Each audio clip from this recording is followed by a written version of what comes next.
14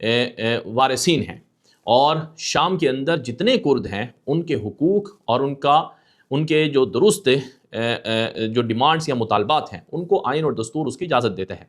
وہ تمام علاقے جہاں کرد رہتے ہیں ان کو اپنے علاقوں میں پائے جانے والے وسائل سے مستفید ہونے کا موقع ملے گا۔ ان کی تعلیم، فلاح و بہبود پر شام کی تیل اور گیس اور سونے کے وسائل کو استعمال کیا جائے گا۔ شامی صدر نے جو کست SDF سیرین ڈیموکریٹک کے نام سے جو گروہ تھا، کردوں کا باغی گروہ جسے کس کہا جاتا ہے، جو ان علاقوں پر قابض تھا، ان کے ساتھ سمجھوتا کیا 14 نکات تھی، اور انہوں نے کہا کہ شام کے اندر وہ ہتھیار پھینک دیں، اپنے آپ کو شامی فوج کے ماتحت کر دیں، اور وہ علاقے جو ان کے قبضے یا کنٹرول میں ہیں وہ شامی حکومت کے حوالے کر دیں۔ ان کو جائز وسائل میں ان کو بھرپور حصہ دیا جائے گا۔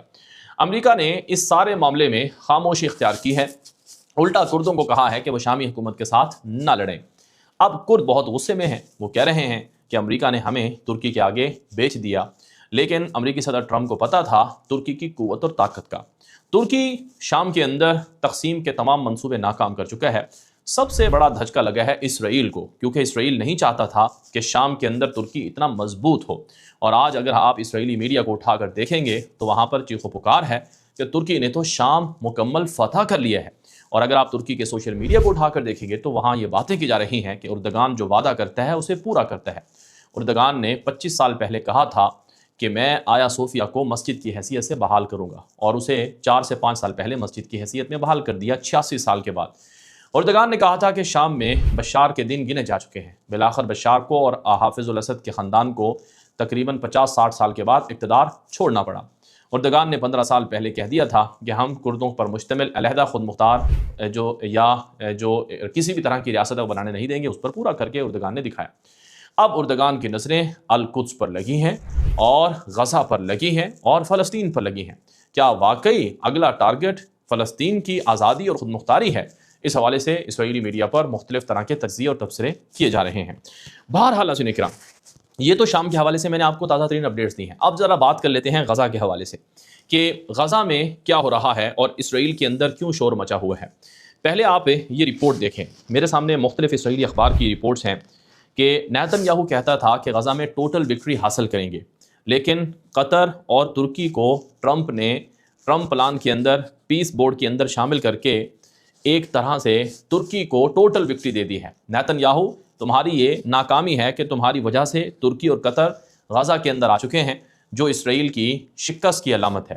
معارف، جو کہ اسرائیل کا مشہور میڈیا نیٹ ورک ہے، اس پر بین کیسپٹ نامی ایک اسرائیلی صحافی کا مضمون چھپتا ہے، جس میں کہا نیتن یاہو عوام کے سامنے جھوٹ بولتا تھا کہ ہم غزہ میں ٹوٹل وکٹری کے بغیر جنگ بند نہیں کریں گے، لیکن کیا یہی ٹوٹل وکٹری ہے کہ اب ترکی اور قطر غزہ کے اندر ایک طرح سے خود مختار حیثیت میں آ چکے ہیں اور حماس مکمل طور پر ختم نہیں ہوئی ہے، جیسا کہ خود اسرائیلی حکومت کا دعویٰ ہے کہ 30,000 سے زیادہ حماس کے جنگجو موجود ہیں۔ کیا نیتن یاہو کی یہی کامیابی ہے؟ یہ معارف اسرائیلی اخبار کی رپورٹ کا خلاصہ میں نے آپ کے سامنے رکھا ہے۔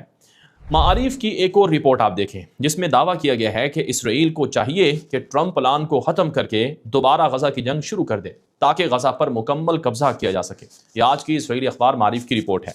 اسی طرح سے اسرائیل کا جو وزیر خزانہ ہے سموترش، اس کا بیان نشر ہوتا ہے کہ کریات گیٹ، جو اسرائیل کے اندر ایک جگہ ہے، وہاں پر امریکہ کا مانیٹرنگ فوجی سینٹر بنا ہے غزہ کے حوالے سے، وہاں سے اردن اور مصر کو نکالا جائے۔ اردن اور مصر اسرائیل کی سرزمین میں امریکی فوجی سینٹر میں کیا کر رہے ہیں؟ اسرائیلی وزیر خزانہ سموترچ نے کہا کہ غزہ کا رفح بارڈر کھول دیا جائے، چاہے مصر کو قبول ہو یا نہ ہو، اور سب غزہ کے لوگوں کو غزہ سے نکال دیا جائے اور غزہ پر اسرائیل فوری قبضہ کرے، حماس کو چند دن کی مہلت دے کر انہیں ختم کرنے کا فیصلہ کیا جائے۔ اسرائیل کے مختلف وزراء اور نیتن یاہو کی حکومت سے وابستہ لوگ غزہ کی جنگ دوبارہ شروع کرنے کی دھمکیاں دے رہے ہیں، اور انہوں نے ٹرمپ کے امن بورڈ کو، پیس بورڈ کو بھی مسترد کر دیا ہے۔ اب ٹرمپ نے امن بورڈ میں، پیس بورڈ میں دنیا کے مختلف ملکوں کے لیڈروں کو دعوت دینا شروع کر رکھی ہے۔ پاکستان کو دعوت دی گئی کہ آپ بھی پیس بورڈ کا حصہ بن جائیں، اردن کو دعوت دی گئی کہ آپ بھی ٹرمپ کے پیس بورڈ کا حصہ بن جائیں، اور روسی صدر ولادیمیر پوتن کو بھی دعوت دی ہے ٹرمپ نے کہ آئیں آپ بھی غزہ پیس بورڈ کا حصہ بن جائیں۔ اور ٹرمپ نے غزہ کی جنگ دوبارہ نہ شروع کرنے کے لیے پورا زور لگا رکھا ہے، اور غزہ کی تعمیر نو کے لیے بھی ٹرمپ نے اپنے قریبی لوگوں کو ٹھیکے دینا شروع کر دیے ہیں۔ اب سوشل میڈیا پر مختلف طرح کی باتیں ہو رہی ہیں کہ کیا ٹرمپ غزہ کی زمین کا مالک بن گیا ہے۔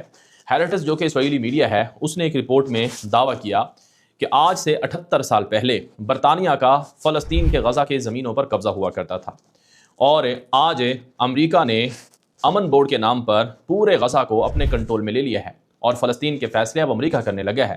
کیا یہ نیا کالونیزم دور ہے؟ کیا یہ نیا استعماری دور ہے؟ یہ ہیریٹیج اسرائیلی اخبار نے اپنے ایک مضمون میں دعویٰ کیا ہے۔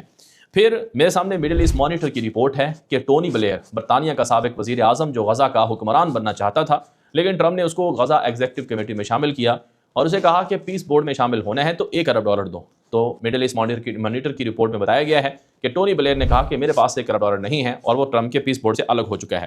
اور یہ بھی رپورٹس آ رہی ہیں کہ یورپین ریاستوں نے بھی ٹرمپ کے پیس بورڈ میں شمولیت سے علیحدگی کا دعویٰ کیا ہے۔ بعض رپورٹوں میں یہ بھی کلیم کیا گیا ہے کہ جو ٹرمپ کا غزہ پیس بورڈ ہے یہ صرف غزہ کے لیے نہیں ہے، یہ یوکرین کے لیے اور پوری دنیا کے لیے ہوگا اور یہ اقوام متحدہ اور سلامتی کونسل کی جگہ لے گا، اور ٹرمپ جس نئے ورلڈ آرڈر کے چکر میں ہیں اس کے لیے یہ پیس بورڈ ابتدا بنے گا۔ اب بات کر لیتے ہیں آج کی کچھ مزید بڑی خبروں کی۔ برطانیہ کے اندر یہودی بستے ہیں، ان کو وہاں اینٹی سیمیٹزم کا سامنا ہے، لہٰذا امریکہ کے اندر ٹرمپ نے کہا ہے کہ جو یہودی برطانیہ میں رہتے ہیں وہ امریکہ آ جائیں، ہم ان کو پناہ دیں گے تاکہ برطانیہ میں یہودیوں کی دشمنی ختم ہو سکے۔ اس کے علاوہ آج کی ایک اور بڑی خبر جو میرے سامنے ہے وہ الجزیرہ کی ہے کہ غزہ جنگ بندی کو 101 دن گزر چکے ہیں، ان میں سے 86 دن ایسے ہیں غزہ میں جن میں غزہ پر اسرائیل نے حملہ کیا ہے، کوئی نہ کوئی حملہ رپورٹ ہوا ہے۔ سیز فائر کے بعد پچھلے 101 دنوں میں 3.5 مہینوں میں 464 فلسطینی اسرائیل کے حملوں میں مارے گئے، غزہ میں 1275 فلسطینی زخمی ہوئے ہیں اور کل غزہ میں جاں بحق ہونے والے فلسطینیوں کی تعداد 71,548 ہے اور ملبوں کے نیچے ہزاروں دبے ہوئے ہیں اور زخمیوں کی تعداد 1,71,000 سے بھی زائد ہے۔ اور اب اسرائیلی فوج نے فلسطین کے ویسٹ بینک علاقے اور الخلیل شہر میں وسیع پیمانے پر آپریشن شروع کر دیے ہیں۔ ہیریٹیج اسرائیلی اخبار کہتا ہے کہ جب کوئی اسرائیلی نہیں مرتا تو دنیا کو پرواہ نہیں ہوتی، اور جب غزہ کے لوگ مرتے ہیں تو اس پر دنیا خاموش ہوتی ہے۔ ہاں، اگر اسرائیل میں کوئی ایسا معاملہ ہوتا تو پھر دنیا پرواہ کرتی۔ بہرحال ناظرین اکرام، جو مشرق وسطیٰ میں گریٹ گیم چل رہی ہے اس میں اسرائیل کو کئی جگہوں پر نقصان اٹھانا پڑا ہے۔ میں آخر میں آپ کے سامنے تیزی سے کچھ مزید خبریں بھی رکھنے لگا ہوں جس سے آپ کو سمجھ میں آ سکے کہ ہو کیا رہا ہے۔ سعودی عرب نے UAE کے کارگو جہازوں کے لیے ایئر سپیس بند کر دی ہے۔ سعودی عرب کے سرکاری ٹی وی الاخباریہ پر کہا گیا ہے کہ UAE نے یمن کے مسئلے پر پیٹھ میں چھرا گھونپا ہے اور اس وقت بھی یمن کے جنوب میں بغاوت پر اکسانے والوں کو UAE اشتعال دلا رہا ہے۔ سعودی عرب UAE کے خلاف بفر چکا ہے۔ UAE اور اسرائیل کے تعلقات ہیں، ان کے گٹھ جوڑ پر سعودی عرب کو بڑا غصہ ہے اور صومالیہ میں سعودی عرب نے اڈے بنانا شروع کر دیے ہیں۔ موساد چیف کی صومالی لینڈ میں آمد خفیہ طور پر رپورٹ ہوئی ہے اور سوڈان اور صومالیہ میں اسرائیل اور UAE کے جو منصوبے ہیں ان کو فلاپ کرنے کے لیے سعودی عرب نے پاکستان، ترکی، قطر کے ساتھ اور مصر کے ساتھ اتحاد بنایا ہے۔ بتایا جاتا ہے کہ اس ساری گیم میں مشرق وسطیٰ میں ترکی، سعودی عرب اور باقی دیش مل کر اسرائیل کا مقابلہ کر رہے ہیں۔